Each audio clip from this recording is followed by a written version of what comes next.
So now we come to the main event, which is our Data Science at Home Depot event, which will be led by Janani Balaji, which is a data science manager at Deep Learning and working in Deep Learning and Recommendations. And also the second part of the talk will be led by Liqiao, who is a data scientist in the Department of Marketing. And now I will hand over to them for the talk itself. Thank you very much. I'll just stop sharing. So over to you, Janani. Thanks, Elaine.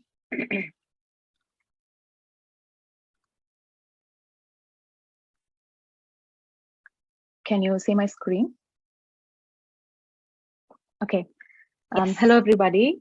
This is Janani, and I'm a manager of the Recommendations Data Science team at Home Depot.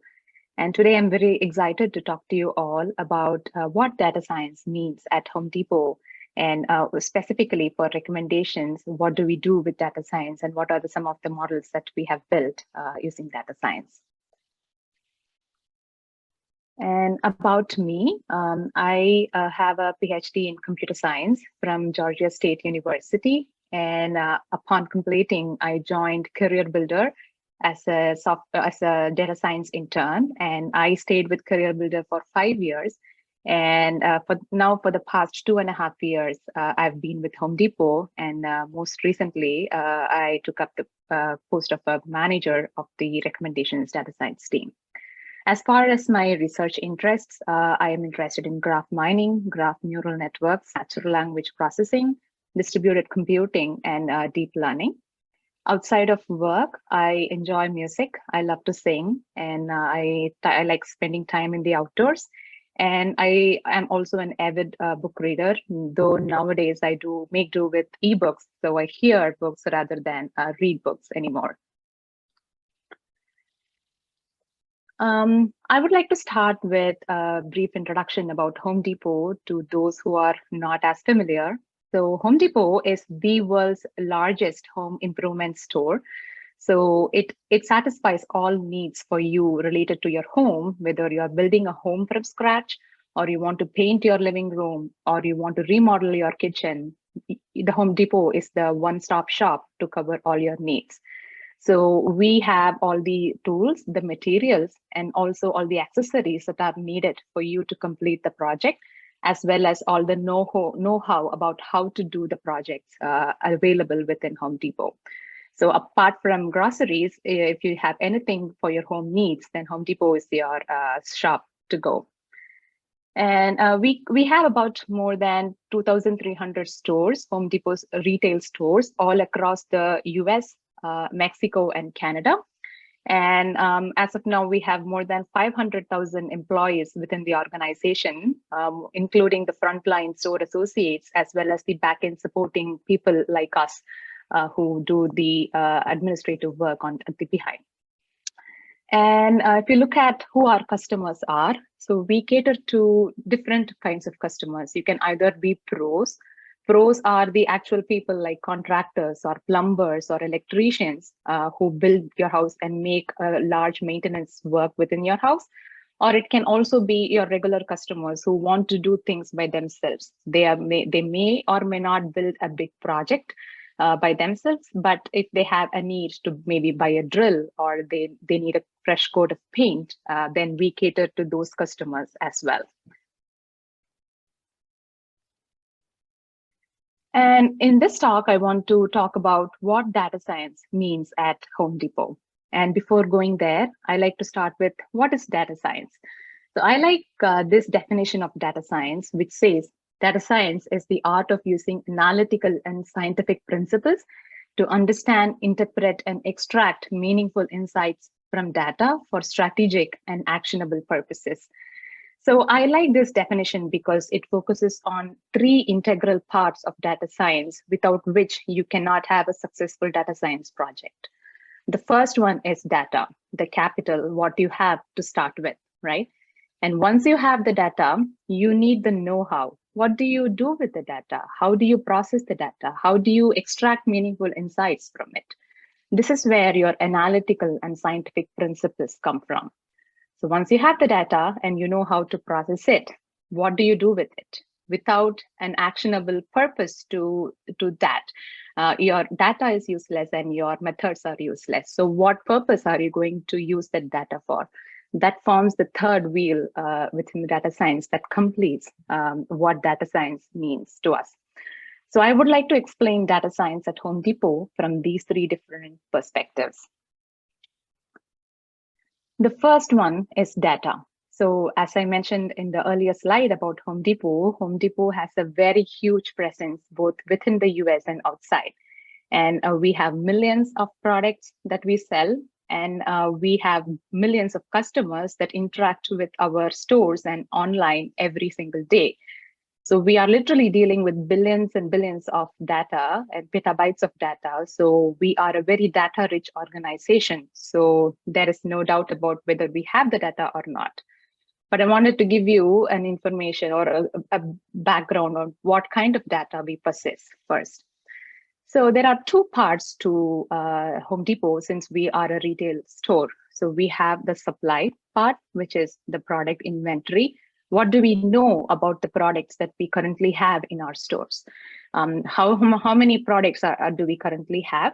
Where are those products coming from? Which vendors are you buying them from? What is the, at what price are we selling these products? So how much did we buy those products from the vendors, and how much are we selling it to the customers? The logistics. So as we said, we have more than 2,300 stores across different parts of the world. So our vendors are situated all across the place. So how do we procure your products? How do you get the products from the different vendors, and how do you fulfill the products to the customers? How do you deliver them? This is important information as well. And finally, what do you know about the products that you have? If you have a refrigerator, what is the make? What are the different features that you have in the refrigerator? This comes from the product catalog that we have about our products. So these are the supply side of what kind of data that we have, which is mainly around what we have about the products and how we procure the products within the warehouse and the distribution centers. The other side of the equation is the demand. You have the products, and then how are customers interacting with those products? So these are the customer transactions that we can get both from in-store as well as online. So as you know, we have multiple stores for Home Depot, and we also have a very thriving e-commerce website that customers can go and operate on. So we get data from both these sources. The in-store data mostly is around purchases. What are customers buying? What are they returning? And even the foot traffic is very important data. How many customers are visiting a given store at a given point? Which departments are most visited? And when you look at the online, the data is much more richer. So you get more fine-grained information about what are customers searching for in your online website. What are they clicking? What are they adding to the cart? What are they ordering? And what do they feel about the products? What are the reviews that they are leaving for our products? So these sum up the kind of data that we have at Home Depot. And once you have this data, what do you use it for? What are some of the actionable purposes that you can use it? Here again, the insights from our data power and fuel two different kinds of decision making. The first one is data produces some insights that is used by a human to further decide on the next course of action. The second part is there is no human involved here. The machine directly absorbs the data and it decides what is going to be the next part. So you have the human decision making and also the machine decision making. So here some human decision making can be our data science models do inventory planning. So how much products do you have and how much do you need? How much do you need to buy from somebody? And how much should you quote for this product? What is the price? And even how do you organize your store? Which products have to be situated in the entrance, which have to be, and what products have to be situated closer to each other? The store layout optimization is a very interesting problem as well. Similarly, delivery optimization or even marketing. Whom do you reach? Who do you approach to market about Home Depot? So these are some problems that data uses to produce insights, which are finally used by a human to do the actual implementation. The other part is the machine decision making, and this mostly applies to the e-commerce side of things, the online side of things, where you have the data, you build a model, and then there is no human involved from there on. The model decides how it's going to work, and it makes decisions at runtime based on the data that is available. And some examples for machine decision making are, as I mentioned, most of these are of the online space. So product retrieval and ranking. When somebody searches at Home Depot, what are the right set of products that you need to show? Our data science models build this capability. Similarly, product recommendations, what do you recommend? Even the customer experience. What is the ideal layout for the website so that the customer is not distracted, the customer gets what they want as soon as possible?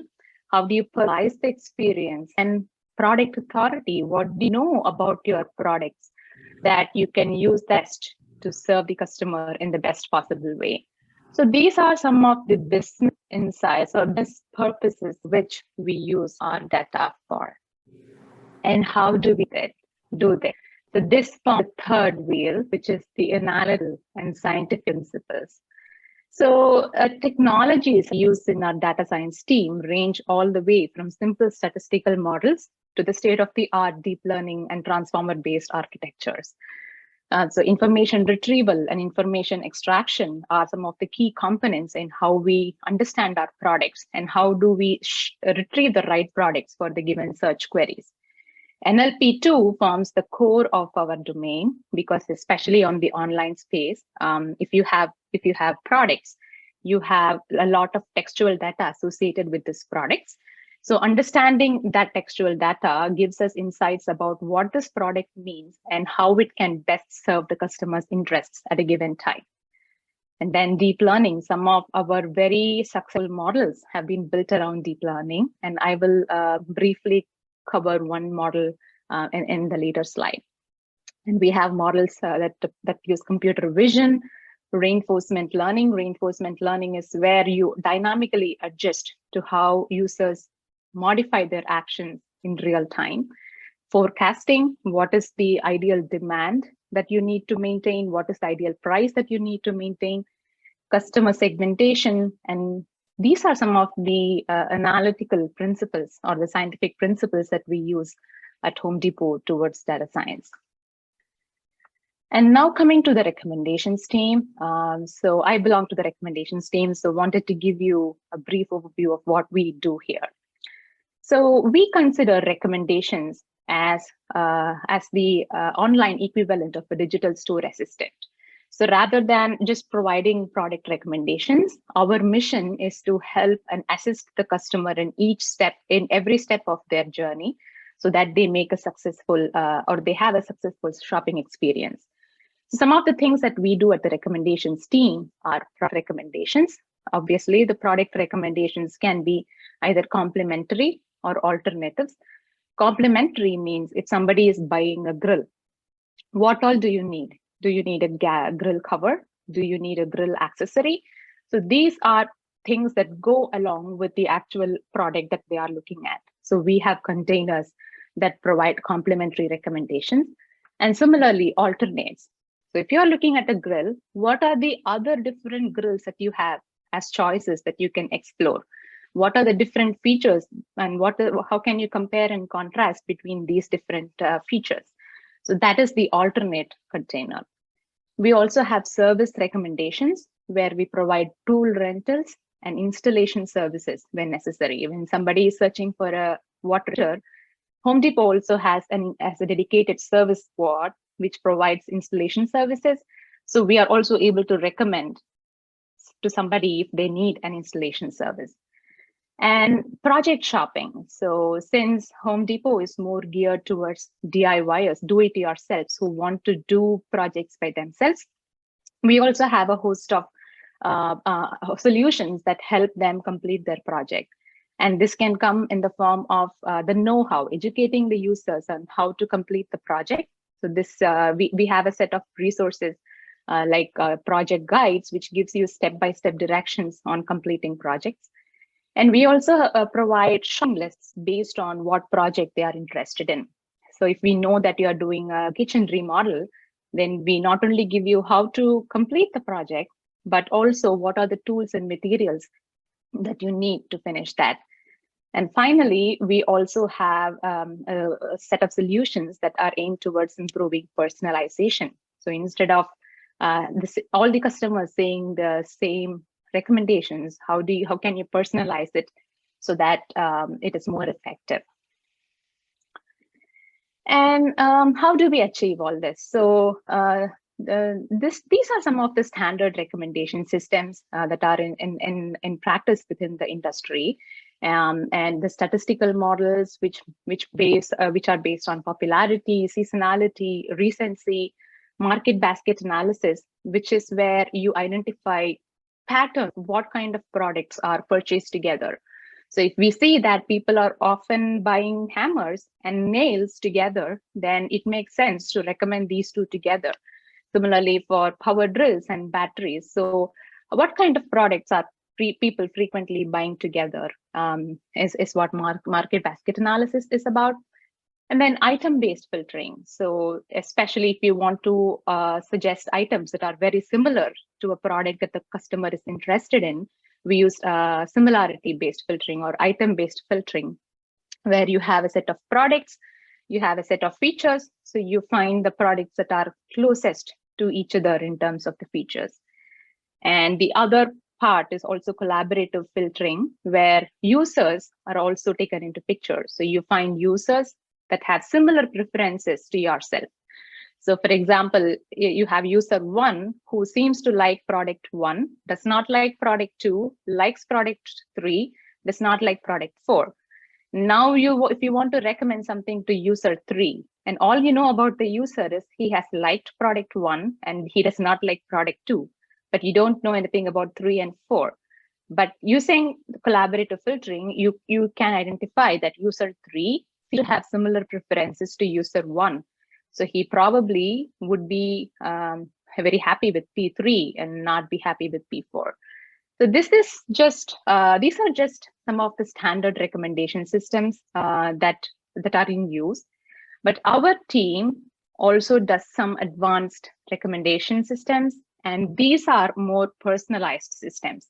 So everything that we discussed in the previous slide, that is not personalized. Everybody sees the same thing. Whereas if you want to modify your recommendations for each users, how do you do that? One way to do that is demographic based. So if you know about this user, if you know that this user is from a given location, he is doing a certain kind of job, if you know that he's a plumber, or if you know he's a carpenter, or even if you know whether he owns a home or not, then this is very valuable information that you can use to customize your recommendations.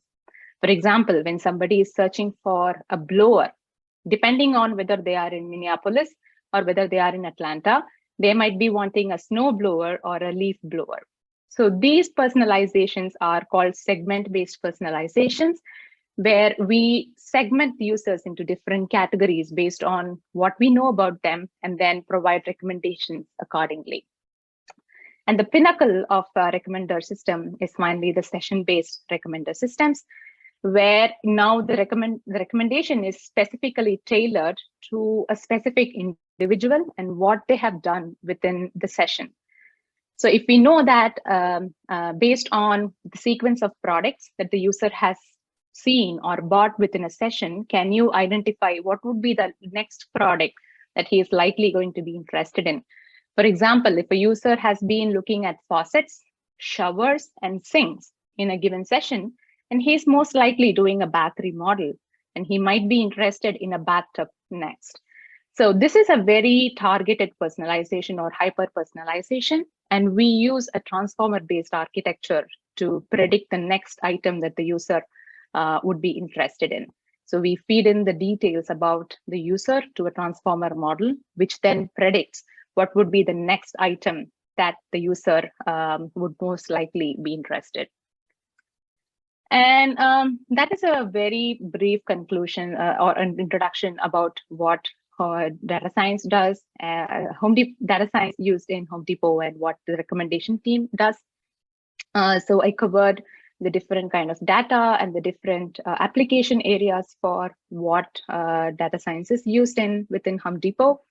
Data science is heavily invested in Home Depot, and we are seeing it as an accelerator for growth across the enterprise. So I'm more than happy to talk to anybody. If you have any more questions, please reach out to me whenever you want. That's it. Thank you.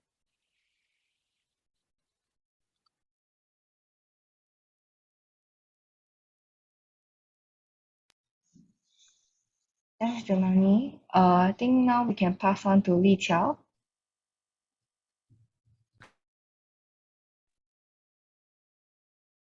Thank you, Elaine. Let me share my screen.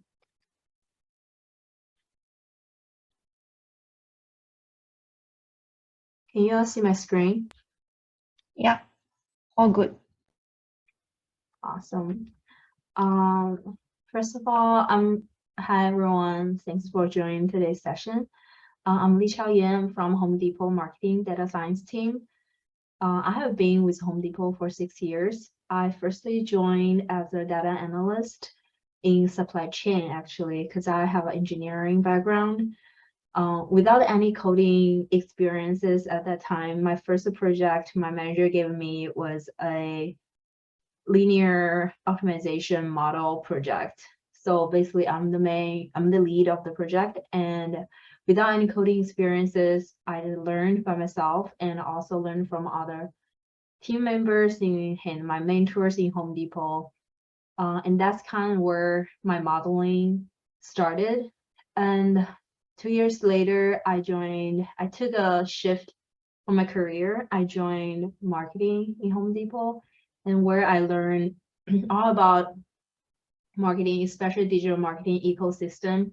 That's when I started getting really interested in marketing and started to looking furthermore in the modeling opportunities and machine learning from there.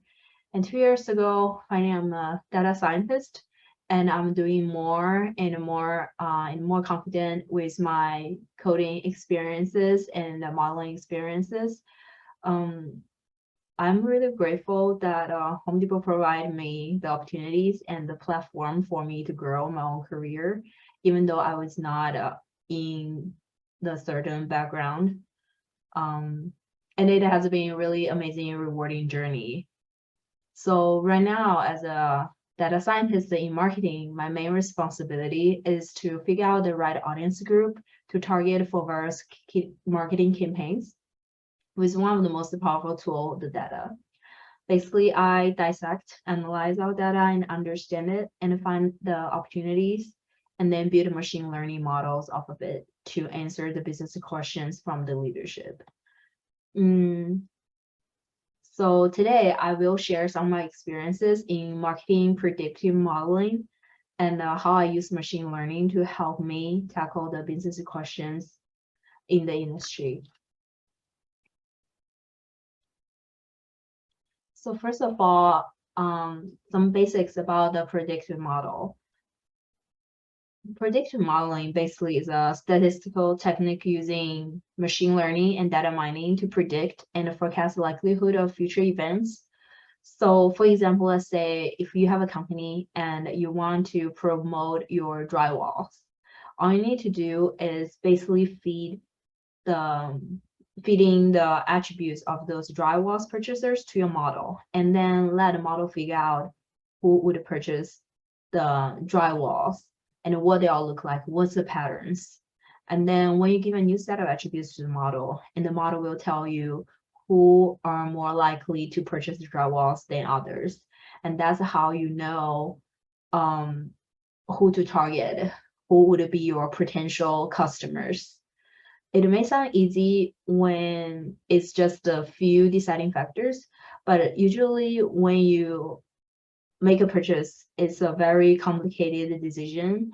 and there are a lot of impacting factors in it. So that's when you needed the model to help you to prioritize and to figure out how many patterns are there, and they use the efficiency and the speed to tell you who would mostly be the purchasers. Here is something that you can feed into your model, like the demographic data and historical purchase behavior and or brand loyalty, or where they've been, or if you have, you probably have a lot of first-party data already, or maybe if you want to feed in some third-party data you think is valuable to the decision, and then the model will do it all for you.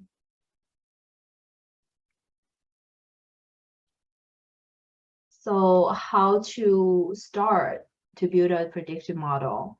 The first and foremost, the question would be, what are you trying to predict? Do you want to predict who would purchase certain product, or who would visit your website? So that is very much related to the KPI. What are you trying to drive here? Are you trying to drive the sales or web traffic, or form completion? So those will be your why label, and the model will try to forecast or predict who would do that behavior.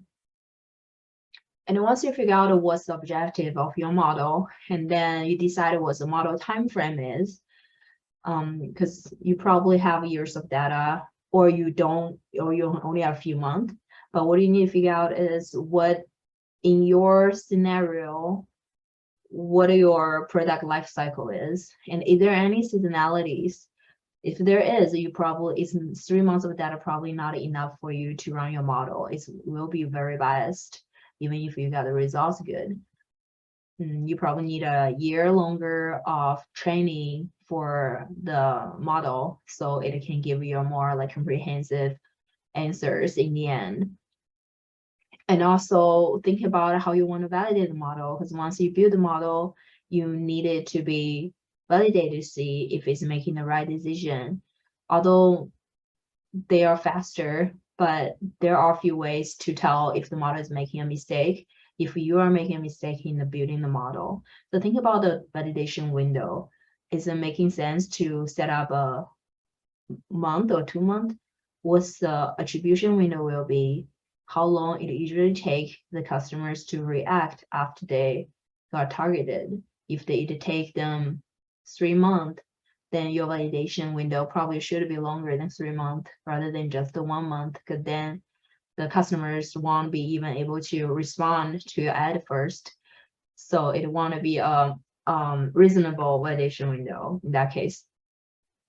And next, thinking about your features, meaning what are the deciding factors for someone would purchase your product or visit your website, or whatever, however you define your why.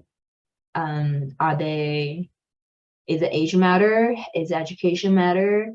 Is their past sales transaction matters? So figure out all that, and then to include all the variables that you think matters in your model.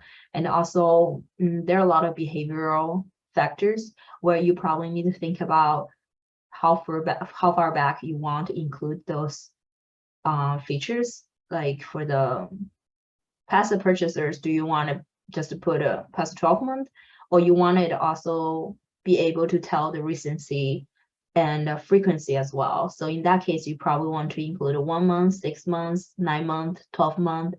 So the model will be able to tell what's the gap between each transactions, and it will have a more information to make the final decision.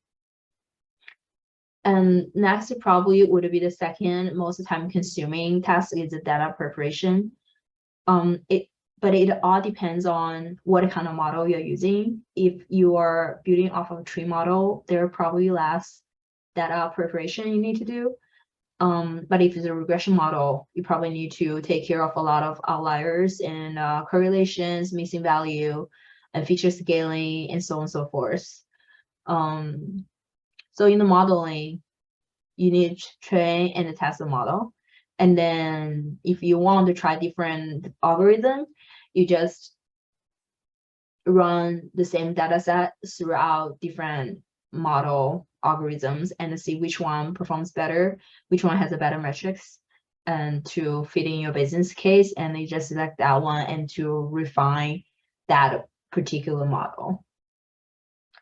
And the validation is actually it's a little bit tricky for the validation, because most of the time you look at the accuracy metrics, which is if you have some kind of experiences with modeling, you know, true positive, false negative, false positive, true negative. What's your observation look like versus the predictions, and the accuracy, the precision, and the recall. All those value could look good, or sometimes they probably not look that good. But don't worry, it all depends on what your case is, like how you use your model, how you utilize your data. So for example, if you have a very imbalanced data set, so you probably want to be able to see a very good precision, just because what you feed to the data is not enough for the y=1 class, for the minority class. So in that case, you probably want to focus on the recall. So I'm saying is the accuracy metrics are very good reference for you to just understand generally, but to really understand your model and to validate it, you do need to go deeper than that. One of the things very important is you probably need to do a lot of deep diving into your data before even you started your model. At least you will have some basic understanding about your model. You should know if you are predicting some purchasers, right? And you should know what's the most impacting factor there. Maybe is someone have a high education, you know that 80% of purchasers have very high education, then you know that as a fact. And then you go into your feature importance, see if that actually predicted as a very important feature. And in that way, you know if the model is actually performing as expected, or if it's totally off, then you can go back in your data preparation or previous steps to see if you made any mistakes there. And of course, you also need to look into if that variable is impacting in a negative way or positive way. The fastest way to do that is to use the shape chart, where you can actually tell what the model thinks about that feature. If it thinks the feature is negatively impacting the results, or it's positively impacting the results. And then from there, you also can see if the model is doing what it's supposed to with your common sense.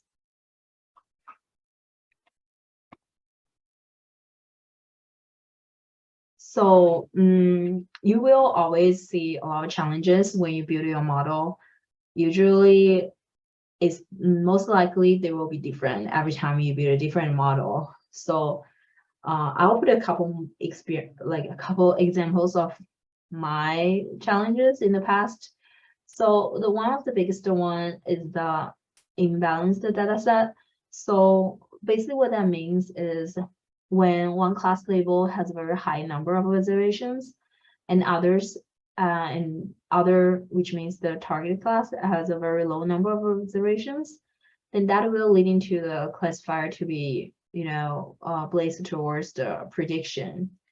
For example, if you have 1% of your data is y=1, and 99% of them is y=0, and then you feed all those data to the model, and the model has 99% of data y=0.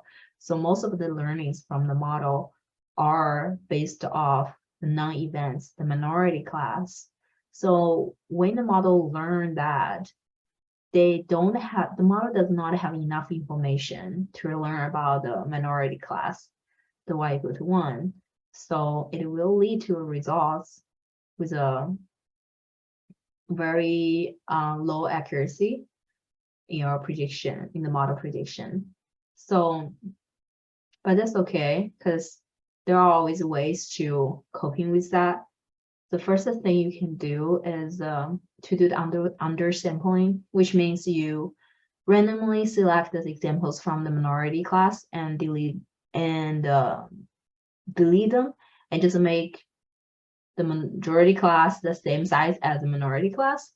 And then you run the model based off that, the new set here. The one downside of this method is that you will lose data when you delete all those, minority class grouping. So that at least that did not really help me in my case. But also you can try something called oversampling. It's the next method where you basically just copy paste the minority class and to increase the volume of it until it hit the same size as the majority class, and then you run your model. If you want to get a little bit more complicated than that, then simple copy paste, you can always try the SMOTE, where I personally tried, and it could work good in some cases. So basically what SMOTE doing is that instead of copy paste just the copy paste of the minority class, it actually used the k nearest neighbor to just select the random nearest neighbor to create a synthetic records. So those records are not real records, but it generates synthetic ones so it can match the same volume. And then you run the model balanced like that, and then see how the results give you. The next method is called assembled method. That probably works better when your data is not that imbalanced. So because what is needed is you need to separate your majority class into even groups, like your minority class, and then for each group, run the model with each group. And then you take the majority vote among those 7 models. Like in this case, it's 7. If you look at the chart here. So each model will have different metrics, and you just compare with them. Whichever acts better, then you pick that model to run your validation. I think that is a reasonable way to do it, but it's kind of also biased because it all depends on how the random selection is. In that case, how you group your majority class. What I actually found it helped me is if you are also using XGBoost and you like to, that's your go-to model, then I like to do something called a hyperparameter tuning for scale plus weight. So basically that parameter is to tell the model, hey, my model is the data I'm feeding you is biased, it's not balanced. So here's a ratio. It's I don't know, 1:10 ratio or 1:7 ratio or 1:20 ratio. So when the model train your data, it will keep that in mind, and it will make sure they put in a certain weight to the minority class and then have a better results. So I actually get a good feedback from that method. Or another way you can do it is to train the model on the balanced sample. What that means is you don't use all the data you have. You pick out the good samples from all the data and make sure the sample is balanced between y equal to 0 and y equal to 1. Because I'm sure there are ways for you to pick out the more representative kind of samples, because some data probably less important than the others. So if you can just choose and pick and make sure the sample you have is balanced, and taking care of the seasonality and all the features are good to go, I think you'll have a better chance for the success of your model.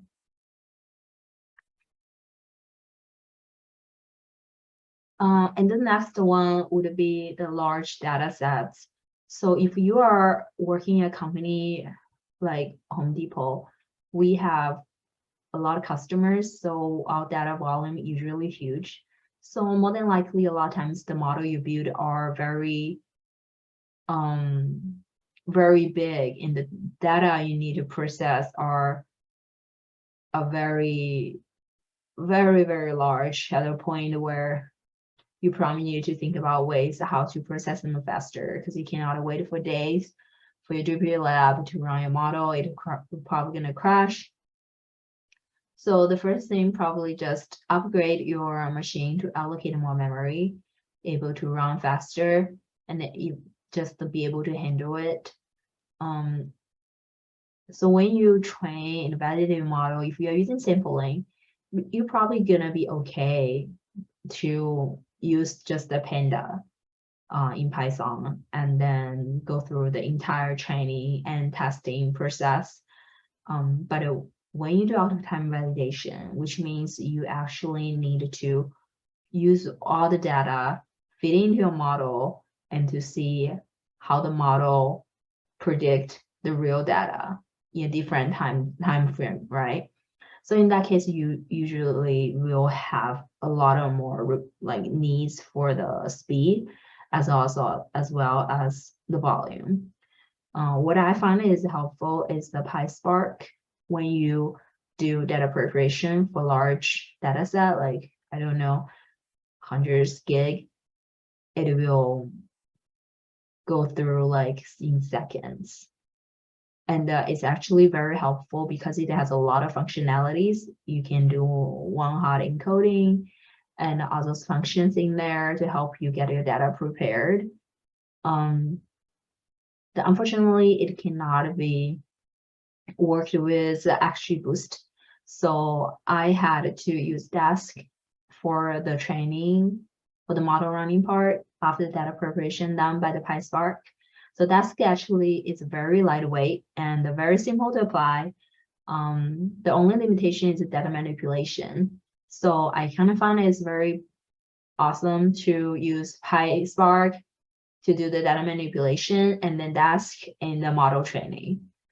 Of course, like both of them requires parallel working. So if you can create, if your company is allow you to create clusters, and that will allow data partition and multiple work nodes work simultaneously. So that will increase your speed too. I think that's all my presentation today. Thank you.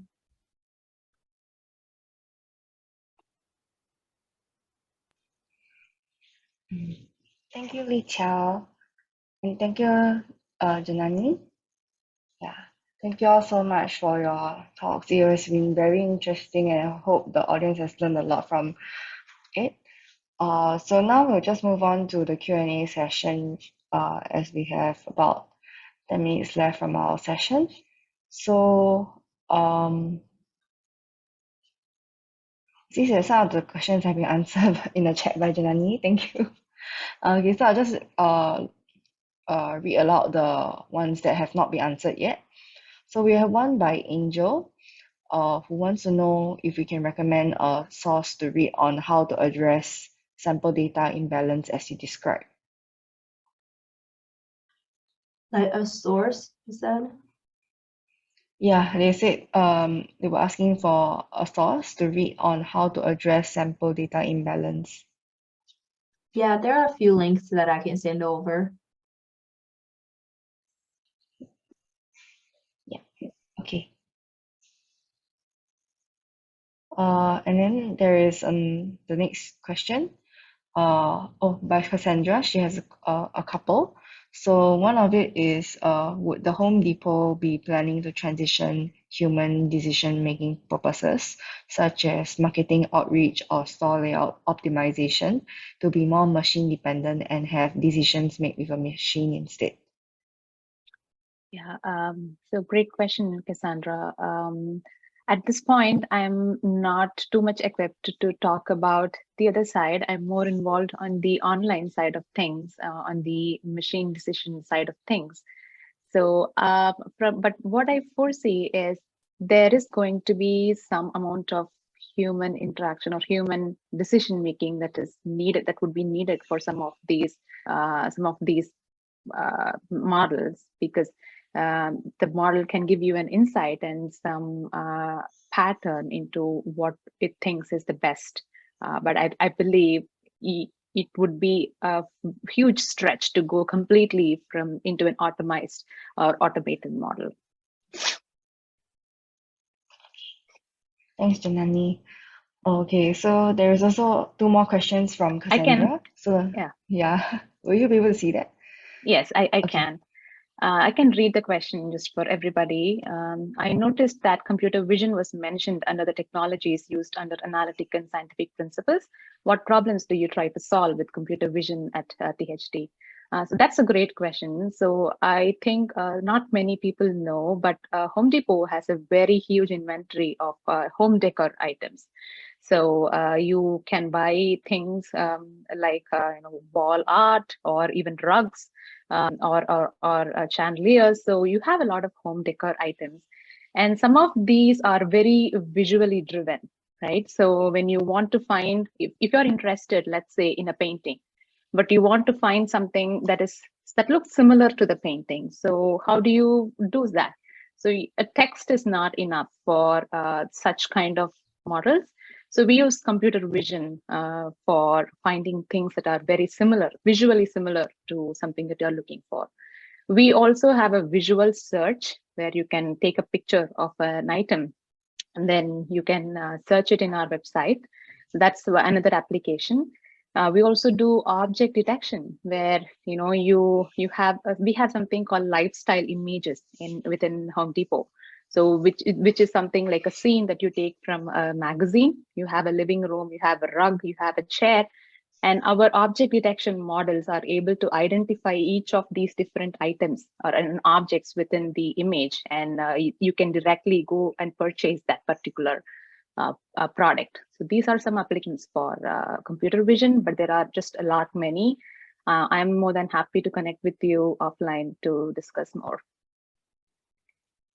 And the third thing, what methods do you use to gather demographic data from your customers and ensure that you have enough to train and run your models?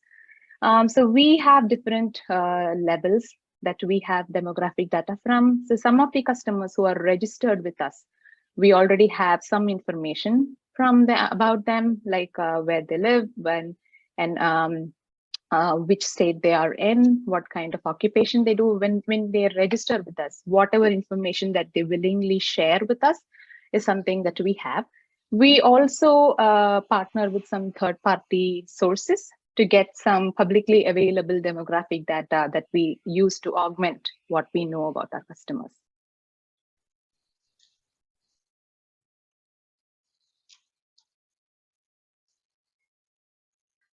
I hope that answers your questions, Cassandra. Thank you so much, Janani. So now we'll just move through the Q&A questions. So next one is by Angel, again, to ask about, are you using tools to CI or CD your models into production and observability of your models? And what's the split between data scientists and operations team roles?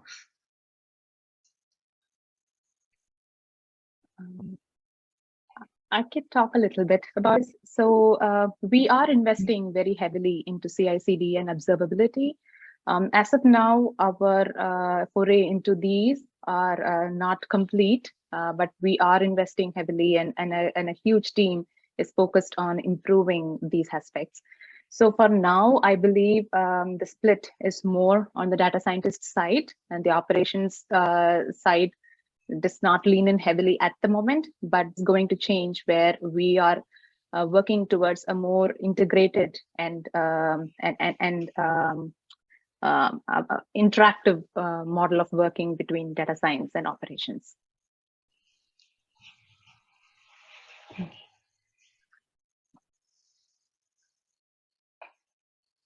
Okay, on to the next question.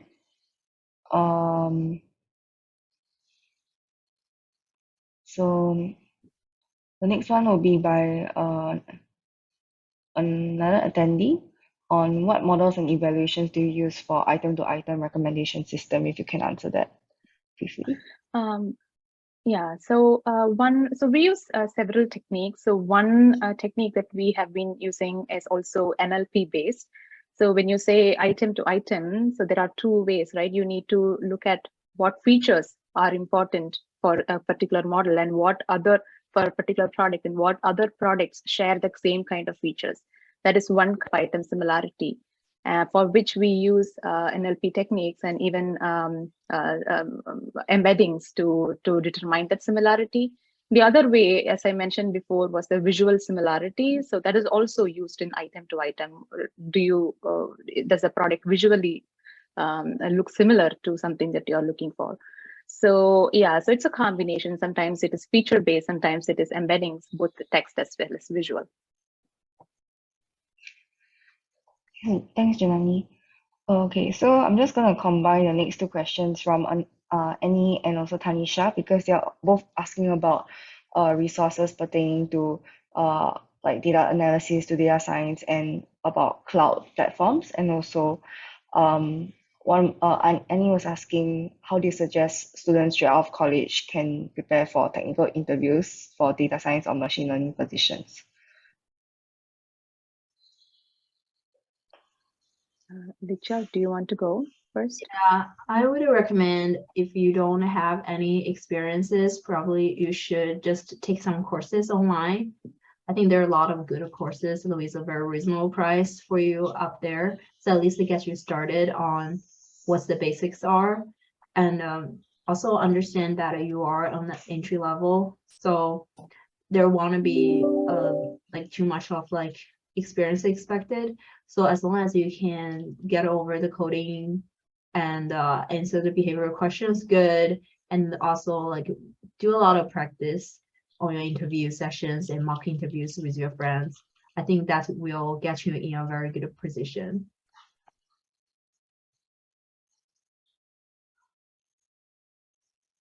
Thanks, Liqiao. So okay, because of the time constraint, I'll pass on to our sponsors who have some word announcements for us. And for the rest of the Q&A, if you're interested to know more, please feel free to reach out to our speakers, who I believe will be willing to answer any follow-up questions that you have.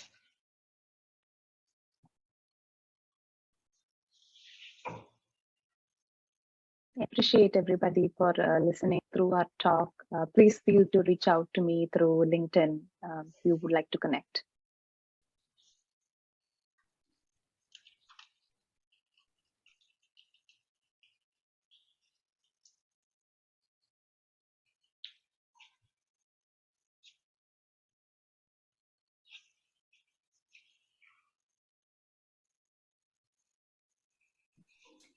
Hi, everyone. My name is Douglas Roberts. I am one of the senior recruiters over here at the Home Depot. So I wanted to just share my screen with you all and let you guys know a little bit about me and how you guys can find opportunities at the Home Depot. So obviously, I support the decision analytics data science team. However, there are a variety of other data science teams across the enterprise, such as online data science, marketing, home services, supply chain, space optimization, even analytics in the online space as well. We're hiring obviously in all of these different areas at a variety of different levels. So anywhere from analyst up to manager and all in between. So definitely encourage you guys to apply at our careers website, which is careers.homedepot.com, and look at all of our openings there. Also, if you want to reach out to me on LinkedIn, you're welcome to do that. And request a connection, and I'm more than happy to connect with you to help you find an opportunity as well. A couple of just quick questions that, or frequently asked questions that typically come up are if we provide sponsorship for candidates, and the answer is yes on a case-by-case basis, and depending on the team, but there is usually a lot of flexibility there. And then another major question is, when should I start applying? And typically, if you know that you're looking for an opportunity, about 8 to 10 weeks out, so that you can get through the interview process, onboarding process, and all of that good stuff. And any questions that you might have, definitely feel free to reach out to me and let me know if you need anything.